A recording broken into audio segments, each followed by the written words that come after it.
Durant, they're running the risk, you said, the Nets, of having him opt out and just say, I want out. I'm asking for a trade. And this may be the most naive question I've ever asked you, Brian, in the near 8 years that you've been kind enough to keep calling into the show. And I ask, what if the Nets just, now, let's hear me out.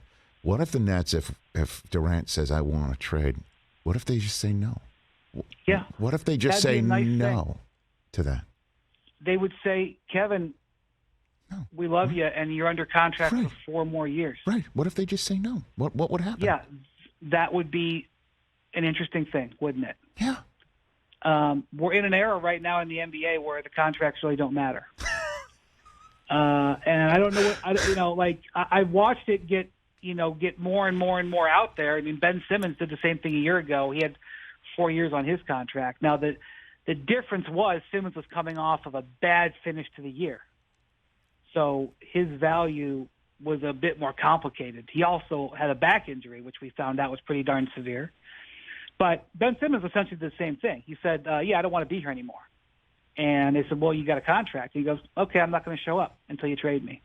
And it was messy, and it was expensive, and Ben Simmons got his way. And Adam Silver has mentioned this, that honoring of contracts has to matter. I mean, Kyrie Irving, I don't know if he's still on the board, but I'm fairly certain is the vice president of the players union. Mm-hmm. And I was interested for a minute there whether he was going to honor his contract. So they always say in the entertainment business, Rich, right? A contract is over when the talent says it's over. That's been the kind of the rule of the road in the NBA, and it's kind of the same in the NFL, isn't it, Rich? You got a contract, you're not happy with, you just don't show up, right? Well, I mean, in the NFL, that's the way it was for a very long time. But we're seeing now, for just the first time in the near 20 years that I've been doing the NFL Network and the NFL only thing on the cable side of matters, is Davante Adams saying I want out, and they're like, okay. We're just now beginning to see that on occasion, rare occasions, but most of the occasions the NFL saying it's tough. You're here. Guys would hold out. Sometimes they would lose, I guess, but guys would hold out and not show up. They want a new contract. Right. 1 or 2 games into the season when they're not, they don't get a paycheck. That's when they're like, okay. I mean, that's what happened with Emmitt Smith in the 90s. I mean, it's so rare to see a guy hold out into the season. And that's why I'm just wondering, what if the Nets just tell Durant, no, you're might. here. And you know what, Rich? Kevin Durant loves playing. He loves the game so much. That's great.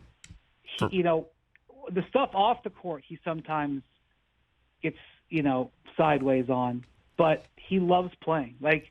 I covered him in Tokyo at the Olympics last year, and I asked him, I go, Kevin, you've got gold medals. You're coming off an Achilles. I mean, why are you here? He's like, I love playing.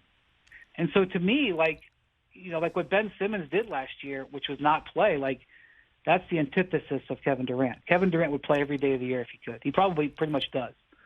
So this is a different type of guy. I don't know if that's what he could do. But I also know he's 34 years old, and he wants to be on a championship contender. He came there to be on a championship contender. So, look, at the end of the day, this could be Kyrie Irving back. And by the way, this is something that nobody seems to really be talking about.